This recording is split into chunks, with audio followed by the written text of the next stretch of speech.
تقویٰ کا معیار کیا ہے؟ اب یہ لفظ ہمارے ہاں عام استعمال ہوتا ہے، فلاں شخص بڑا متقی ہے، بڑا پرہیزگار ہے۔ تقویٰ کا کوئی نہ کوئی تصور ہر شخص اپنے ذہن میں رکھتا ہے۔ عام طور پر صورت یہ ہے کہ ایک تو تقویٰ کو عبادات سے متعلق مانا جاتا ہے، نماز کتنی پابندی سے پڑھتا ہے، کیسے خشوع و خضوع سے پڑھتا ہے، اور روزہ جو ہے وہ کس طرح اہتمام سے رکھتا ہے، اللہ کی راہ میں کتنا کچھ خرچ کرتا ہے زکوٰۃ کے علاوہ، حج کتنے کرتا ہے، عمرے کتنے کرتا ہے۔ اب یہ تمام چیزیں گویا کہ ہمارے ہاں تقویٰ کا ایک پیمانہ ہے۔ یا پھر کچھ ظواہر ہے، لباس ہے، وضاقتہ ہے، لباس جو ہے وہ شریعت کے اصولوں کے مطابق ہو، زیادہ سے زیادہ اتباع رسول کا اس سے اظہار ہو سکے، وضاقتہ اپنی جو ہے شکل و صورت میں زیادہ سے زیادہ رسول کی سنت اور اتباع کے مطابق ہو، وغیرہ وغیرہ۔ یہ ساری چیزیں تو وہ ہیں جو ہمارے ذہنوں میں موجود ہیں، لیکن یہاں سورہ بقرہ کے 23ویں رکوع کے آخر میں وہ آیت آئی ہے وَلَا تَأْكُلُوا أَمْوَالَكُمْ بَيْنَكُمْ بِالْبَاطِلِ، اور دیکھو تم ایک دوسرے کے مال آپس میں باطل طریقے سے مت کھاؤ۔ کیا مراد ہے؟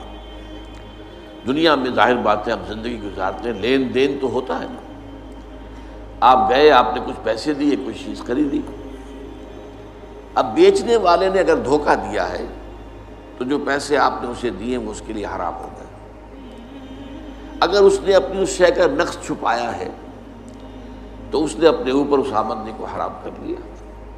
جیسے کہ حدیث میں آتا ہے کہ ایک منڈی کے اندر گندم کا ڈھیر لگا ہوا ہے، اب کچھ گندم تھی کہ جو سیلی ہو گئی تھی، گیلی تھی، اسے تو اس دکاندار نے نیچے کر دیا، اوپر خشک گندم، تاکہ آ کے آدمی دیکھے تو خشک گندم نظر آئے۔ فرمایا گیا کہ یہ اس نے دھوکہ دیا ہے اور اس کی وجہ سے اس کی ساری کمائی حرام ہو گئی۔ تو معاملات کا جو سلسلہ ہے اصل میں تقویٰ کا لٹمس ٹیسٹ وہ ہے، ورنہ داڑھیوں کا طول ہو، لمبی داڑھی کتنی لمبی ہے، پانچا کتنا اونچا ہے، نصف ساق تک پہنچا ہوا، آدھی پنڈلی تک پہنچ گیا، اونچا ہوتا ہوتا، یہ تقویٰ کے معیار نہیں ہے۔ اس سے تو لوگ تو دھوکہ کھا سکتے ہیں، لوگ جو ہیں فریب میں آ سکتے ہیں، لوگ غلط تصور قائم کر سکتے ہیں۔ اللہ تعالیٰ کے ہاں ظاہر بات ہے کہ اللہ کو ہم دھوکہ نہیں دے سکتے۔ تو تقویٰ کا اصل معیار ہے عقل حلال۔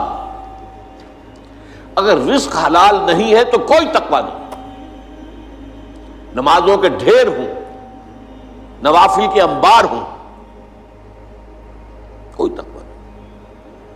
اگر جو کچھ کھا رہے ہو وہ حلال نہیں، اصلاً حلال ہو اور حلال طریقے سے حاصل کیا گیا۔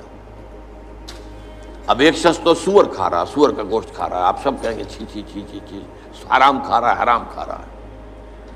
ایک شخص کھا تو رہا ہے بکری کا گوشت، لیکن وہ اس نے خریدا ہے کسی کی جیب کاٹ کر، تو کھا تو رہا ہے اصلاً وہ شے کہ جو جائز سے حلال ہے، حرام کھا رہا ہے، اس لیے کہ وہ اس نے کمایا کس سے ہے؟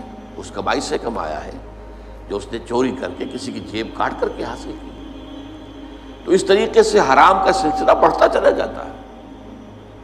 ایک شخص دے رہا ہے پہرا، لیکن کہاں دے رہا ہے؟ ڈاکوؤں کے ڈیرے پر، تو ظاہر بات ہے کہ وہ جو کمائی کر رہا ہے حرام کر رہا ہے۔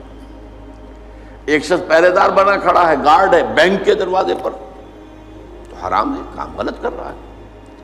اس اعتبار سے ویسے اس مسئلے کو اگر آپ بڑھاتے چلے جائیں گے تو آخری بات جو میں کہا کرتا ہوں ذرا کان کھول کر سن لیجئے، ایک ایسے ماحول میں جس میں دین حق غالب نہ ہو بلکہ باطل کا نظام ہو، سانس لینا بھی حرام ہے، الا یہ کہ یہ سانس لینے سے جو قوت پیدا ہوئی ہے، انرجی، آکسیجن اندر گئی ہے نا، اسی کو تو ہم جلا کر انرجی حاصل کرتے ہیں ہمارے مسل سے، یا یہاں پہ جو غذا کھا کر قوت پیدا ہوئی ہے اگر وہ خرچ ہو رہی ہے اس کا اکثر و بیشتر اس نظام باطل کو ختم کر کے نظام حق کو قائم کرنے کی جد و جہد میں، تو جائز ہے۔ ورنہ سانس لینا بھی حرام ہے. لو سانس بھی آہستہ کہ نازک ہے بہت کام. آفاق کی اس کارگہ شیشہ گری کا.